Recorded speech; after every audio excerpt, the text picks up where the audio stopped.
love me. Tell me pretty lies, look me in the face. Tell me that you love me, even if it's fake. Hello famille, j'espère que vous allez bien. Je suis trop contente de vous retrouver aujourd'hui pour une toute nouvelle vidéo. Une question qui m'a été beaucoup demandée sur Instagram, c'est comment j'ai rencontré mon mari. Alors, j'ai recueilli à peu près 10 ou 15 questions, je crois, qui se rapportent au sujet. Donc, on va commencer par la première question. Première question, comment as-tu rencontré ton mari? Alors, je l'ai rencontré quand j'étais en terminale, quand je finissais mon année de terminale et que j'allais rentrer en BTS Management des unités commerciales. Je me rappelle, j'avais séché une journée complète de cours et comme j'avais donné mon numéro de téléphone à la CPE, bah, du coup, elle n'avait pas envoyé de message à mes parents. Avec ma copine, on a fait une journée shopping à Belfort. Il est venu, je m'y attendais pas du tout et du coup depuis ce jour-là, je pense qu'on s'est jamais lâché. On a échangé nos numéros de téléphone et du coup on parlait, c'était la première personne à qui je donnais mon numéro d'ailleurs. Et du coup après, de fil en aiguille, voilà où nous en sommes aujourd'hui. Deuxième question, comment avez-vous géré la distance?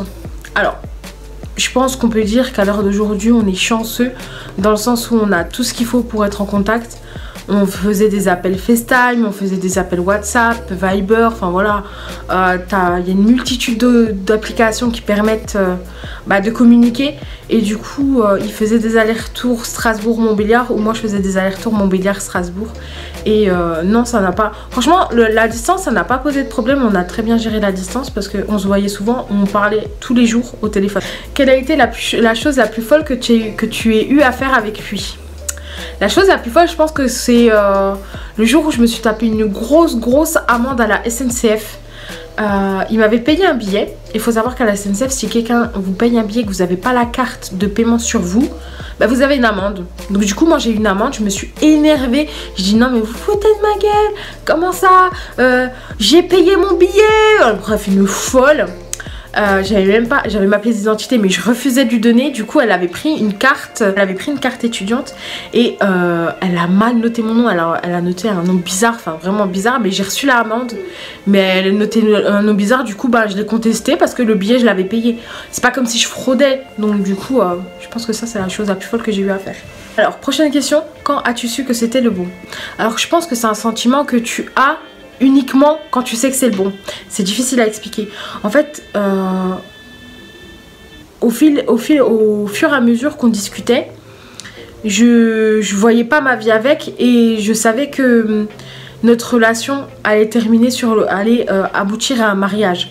Je savais que ça allait être le père de mes enfants, mon mari, celui avec qui je veux partager ma vie. Et du coup, ouais, c'est vraiment un sentiment que tu as, je sais pas comment l'expliquer. Tu sais que c'est l'homme de ta vie, tu te vois pas avec quelqu'un d'autre. Et moi, il faut savoir que c'est ma première relation. Enfin vraiment, genre c'est mon premier quoi. Donc du coup, je savais, je sais pas. Alhamdoulilah, j'ai eu de la chance, mais je savais que c'était le bon. Je savais vraiment que c'était le bon et lui savait que j'étais la bonne. Qui as-tu mis dans la confidence? Alors dans la confidence, j'ai mis en premier ma soeur, donc ma grande soeur. Imen et mon jumeau Adèle.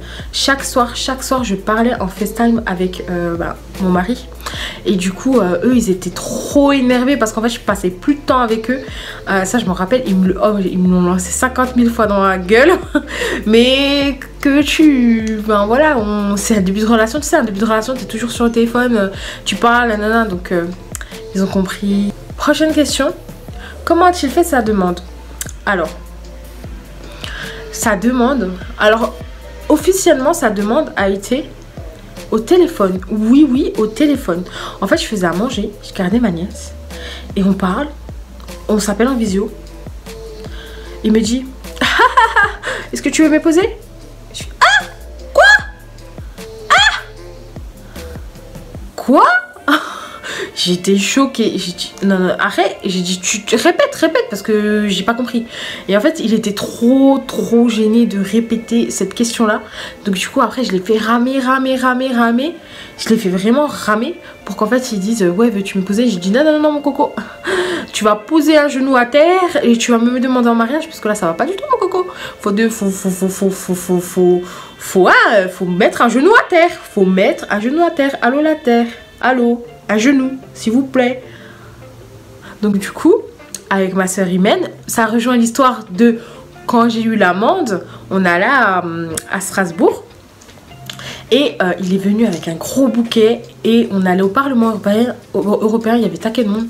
Bon, je pensais qu'il allait me ramener à l'orangerie, mais bon, pas demander trop, hein. Et du coup, c'est là qu'il a fait sa demande. Donc quand il fait sa demande, tout s'est accéléré. Parce que tu peux pas vivre en fiançailles chez nous dans notre religion. Faut vraiment que tu respectes les coutumes. Donc il y a la khutba. L'homme va demander la main au papa. Donc du coup, je le présente à mon papa. J'ai voulu le présenter à ma maman. Donc j'ai organisé une rencontre entre moi, Imen, donc ma grande soeur, Adèle, Ilan, mon petit frère, et ma mère. Il est venu avec un parfum, un bouquet de fleurs pour offrir à ma mère. Et du coup, la rencontre, ça s'est très bien passé. Ça s'est très bien passé. À ce moment-là, quand la rencontre en fait a été... en fait, dans notre religion, on présente pas un petit copain à ses parents. Non, non. Quand tu présentes, c'est que c'est officiel, c'est que tu vas te marier avec lui. Et du coup, comme la rencontre s'est bien passée avec ma mère, moi j'ai décidé directement de le présenter à mon père. Donc on a organisé ça. Il est venu avec son cousin, donc de sa famille. Et what the fuck, qu'est-ce qui s'est passé à ce moment-là? Je vous expliquerai dans une prochaine vidéo. C'est pas le sujet. Mais ma khutba, laissez tomber. Il s'est passé quelque chose de très spécial. En même temps, ma mère, elle comprenait rien du tout. Bref, je vous expliquerai. Mais du coup, oui, ils l'ont rencontré. Et du coup, voilà. C'est officiel quand il demande la main à mon père et que mon père dit oui. Voilà, chez nous, c'est comme ça. Comment ont-ils réagi face à la différence de culture? Alors, quand j'ai dit à ma mère que... donc on est un couple mixte. Quand j'ai dit à ma mère qu'il était black, que c'était un Renoir, elle a sorti un... Mais après elle a accepté direct parce qu'en fait, elle s'attendait pas à ça. Elle s'attendait pas du tout à ça. Et mon père, il m'a toujours dit... ma fille, marie-toi avec qui tu veux tant qu'il est musulman et qu'il t'aime et qu'il te respecte. C'est tout ce que je demande. Mon mari est musulman, il me respecte, il m'aime. Donc il a bien évidemment accepté. Il était très content de l'accepter dans la famille et il s'est très bien intégré. Prochaine question. Y a-t-il eu de l'appréhension face aux familles respectives? Alors, moi, je suis d'origine algérienne. Mes parents sont nés en Algérie. Lui, ses parents sont guinéens. Malheureusement, il n'a plus son père, Allah yarhamou. Mais du coup, sa mère est là, mais elle ne parle pas français. Et comme sa mère vit avec ses petits frères, la seule famille qu'il a, c'est son cousin qui est venu donc à la demande en mariage et sa soeur qui habite en Belgique. En fait, sa mère, comme elle ne parle pas français, le seul moment où je peux lui parler, c'est quand mon mari l'appelle en vidéo. Donc j'ai appris un petit peu le peul. J'ai appris un petit peu le peul, non, narato ou autre, tu vois. Mais c'est vrai que...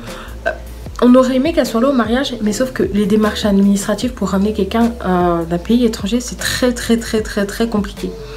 Donc du coup, elle n'a pas pu venir au mariage, mais il y avait quand même son cousin et sa soeur et ses neveux. Du coup, il y avait quand même de la famille.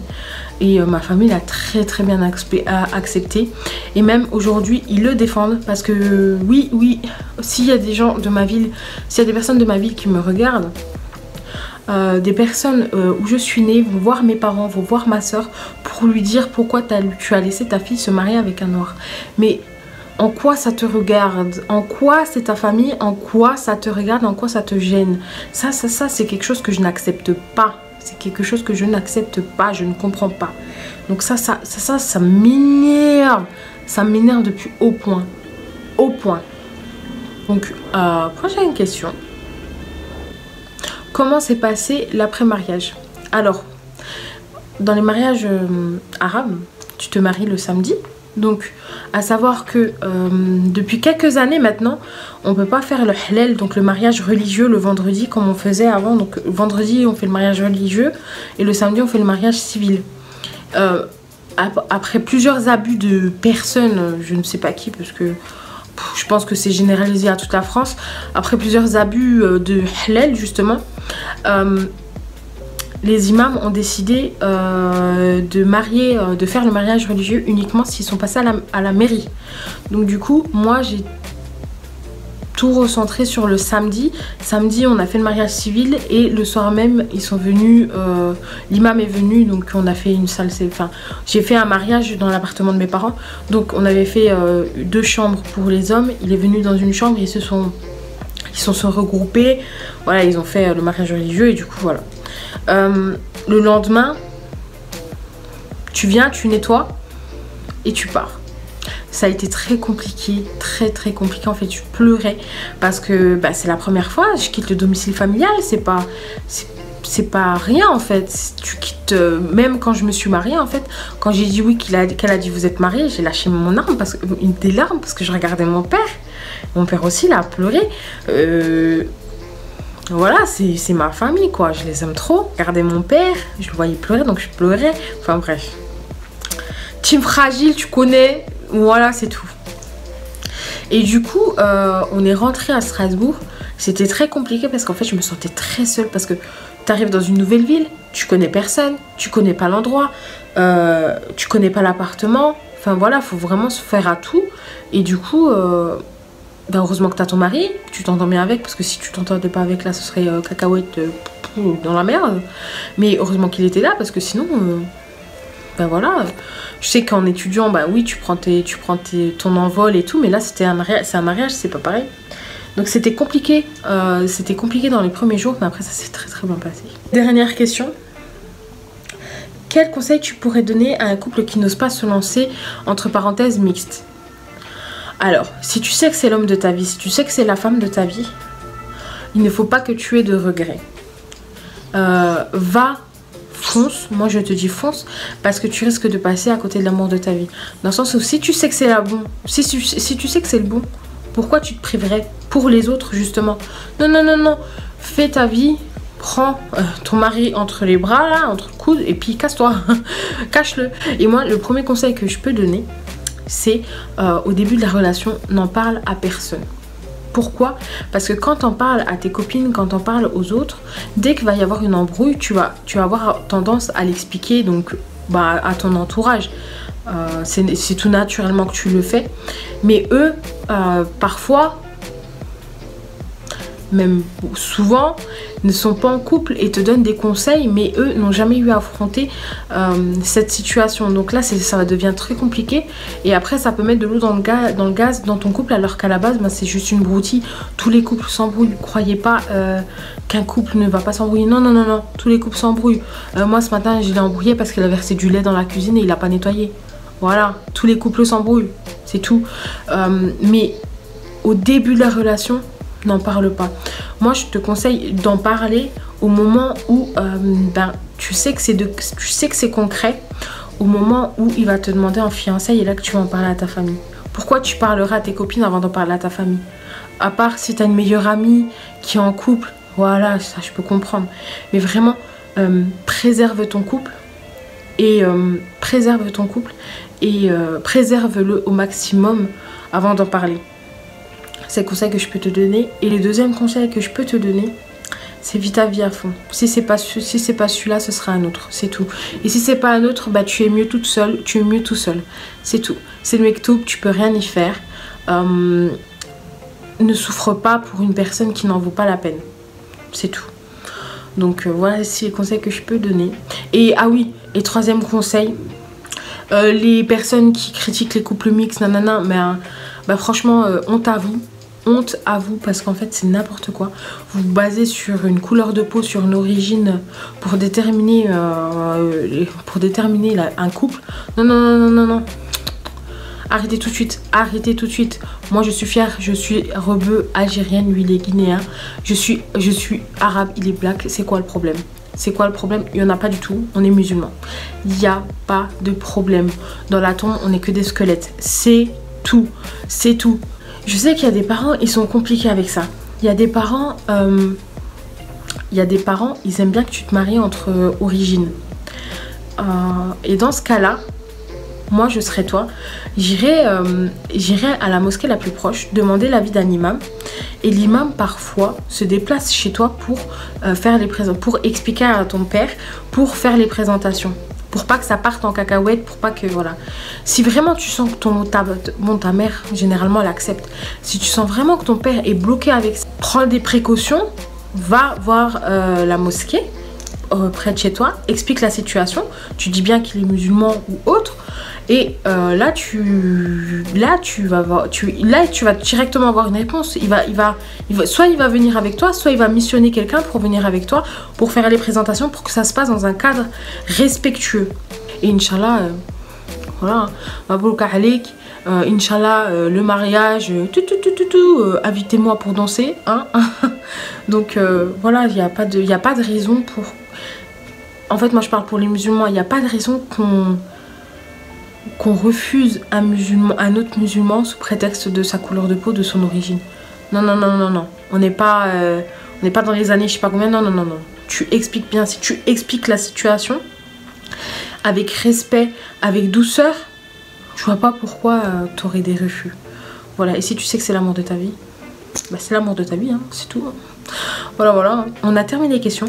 La prochaine vidéo, je vous expliquerai comment on a frôlé la catastrophe le jour de ma khutba, le jour où mon mari est venu demander ma main à mon père. N'hésitez pas à liker, à commenter et à partager cette vidéo. Moi je vous fais de très gros bisous la famille. Surtout restez chez vous, prenez soin de vous et peace.